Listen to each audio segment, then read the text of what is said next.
Around 1808, Fort Jackson was started as a brick fortification structure under authorization of Thomas Jefferson to reinforce the entire East Coast.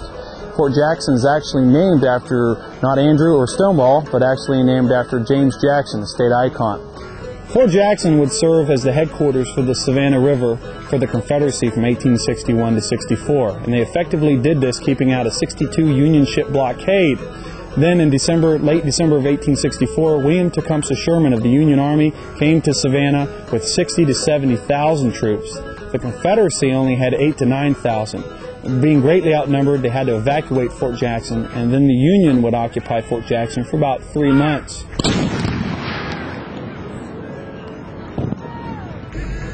Fort Jackson is open 9 to 5, 7 days a week, closed on Thanksgiving, Christmas, and New Year's.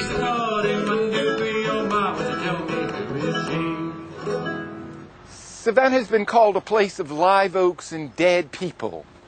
And we find ourselves here in Colonial Cemetery that was used by Savannahans from 1750 until 1853. Now, what we have here are large vaults, and it in fact reminds us of New Orleans, where in fact you are required to be buried above ground. But what we have here are vaults with large rooms underneath these tombs, large enough to hold generations of Savannah families. And a number of important people are buried here in Colonial Cemetery. And one is Richard Henry Wild's brother, James Wild, who died in a duel in 1815. Another of Savannah's famous cemeteries is Bonaventure Cemetery on the banks of the Wilmington River. Now, originally the property was the home of the Tatnall family.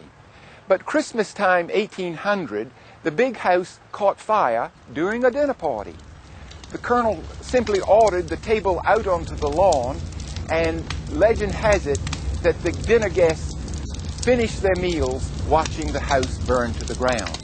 Now, a couple of important grave sites out at Bonaventure. In fact, at the very entrance to Bonaventure is the William Gaston tomb. Now, William Gaston was a bachelor banker here in Savannah, and he loved to entertain in life.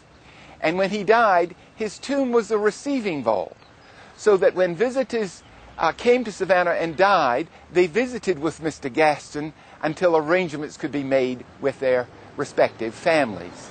Another famous grave at Bonaventure is that of Johnny Mercer, Savannah's most famous lyricist. Johnny wrote 1,000 songs. He wrote for 90 movies and was the first of only 3 men that won 4 Oscars. The most famous, I guess, of his songs is Moon River, which he won in 1961. Johnny died of a brain hemorrhage in 1976, and he asked to be buried in his beloved Savannah. Now, as you can see, Bonaventure is enclosed with a fence. People just die to get in. Indeed, Savannahans believe to be buried in Bonaventure is almost as good as being alive anywhere else.